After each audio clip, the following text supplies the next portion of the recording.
you. That's Mr. and Mrs. Campbell, Dr. Campbell's parents. Thank you so much for giving me permission. I am so proud to be here. I've lived in San Diego for 20 years, and for 20 years I've been talking about somebody having a Juneteenth celebration. So thank you, SDSU, for making this happen. I was very honored to be a part of the committee. So many people don't realize that there are two Independence Days in the United States.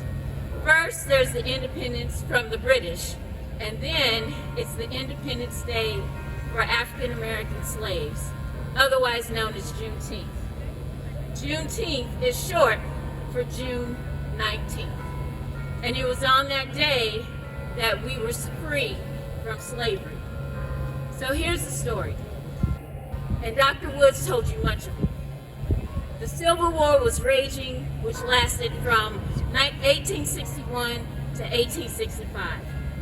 President Lincoln issued the Emancipation Proclamation in January of 1863. As the nation approached its third bloody year of civil war, he declared that all slaves were free. But the war continued up until 1965. So during that time, as Dr. Wood was saying, it was business as usual on most plantations. Nothing changed, and specifically in Texas. So Robert E. Lee surrendered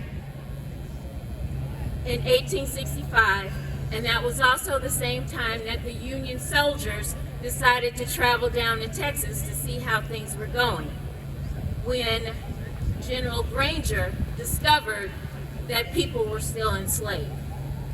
So he stood at a podium in Galveston, Texas, and announced that the people of Texas are informed that in accordance with proclamation from the executive of the United States, all slaves are free.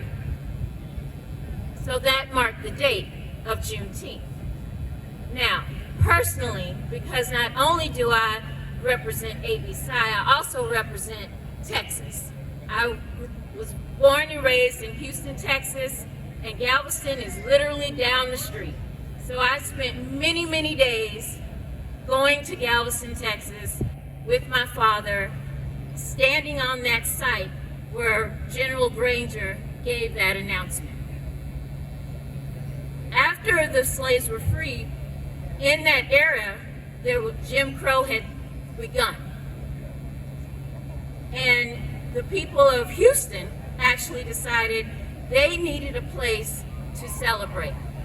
So many of the community leaders around 1872 bought a piece of land for $1,000, believe it or not, just $1,000. And the location was called then Emancipation Park. It is still called Emancipation Park, which I have attended and gone to many a day for many different activities. So moving forward, there was a lady by the name of Opal Lee, who was born in Fort Worth, Texas. She decided that Juneteenth really needed to be a federal holiday. So every year, she took a walk for 2.5 miles, representing the 2.5 years that after Emancipation Proclamation that Africans were still slaves. At the age of 89, she decided to take a walk from Fort Worth to Washington, D.C.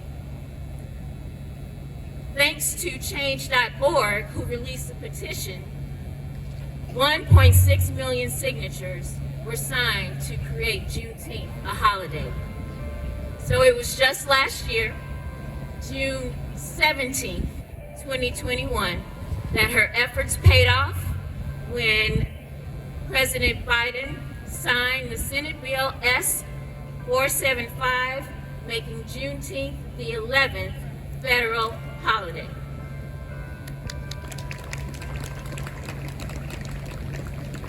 So Juneteenth is important to remember the blood that was shed And by the way, a side note, the red food and the red watermelon and the red drinks that are stereotypical, symbolically they actually represent the blood that was shed of our Black brothers and sisters.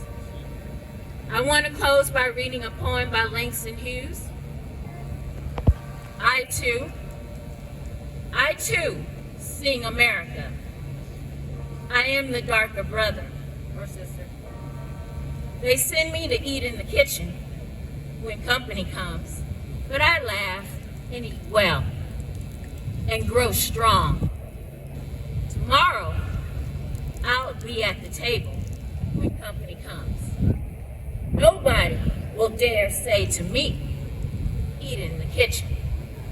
Then besides, they'll see how beautiful I am and be ashamed, because I too am America.